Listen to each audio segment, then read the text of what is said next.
我是个盲女，无意间恢复视力后，发现我的老公竟是2个背部相连的连体男人。早上听新闻的时候，电视里正报道着一个女大学生失踪案，我听得正入神，忽然太阳穴刺痛了一下，我不禁闭上眼睛，再睁开时，漆黑的世界突然有了白光进来。难道我的视力恢复了？我一激动，不小心打碎了桌上的杯子。林冉刚好在身后拖地，他立即关切地走上前问：怎么了？我本想告诉他这个好消息，但在看见他的时候，我不由得僵住了身子，因为我隐约看见林冉的背后贴着一个人。看来我的视力并没有完全恢复，居然还会把一个人看成2个人。林冉问我：是因为怀孕所以感觉不舒服吗？我点头，有可能。想起孩子，我心头变得柔软，走上前想抱抱丈夫，却被他推开。小将，我还要拖地。结婚3年，林冉从来不让我拥抱她。我是一个盲人，但林冉手脚健全，却有着特殊习惯，比如不能拥抱、分房睡觉、爱穿雨衣。睡了一晚上后，我被噼里啪啦的雨声吵醒了。朦胧间，我竟然看见了洁白的床单、米色的柜子，张开食指在眼前晃动，我还是看得清清楚楚。我真的恢复视力了。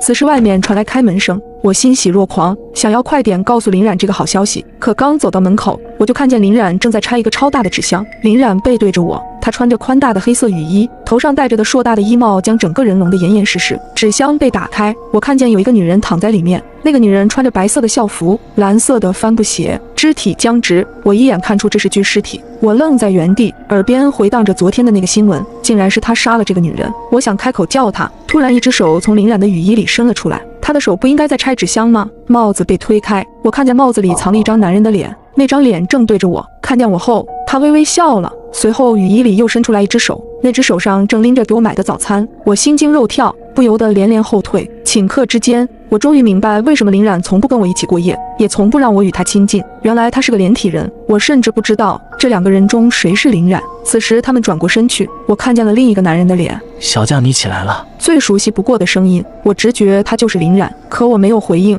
他又问：怎么在发抖？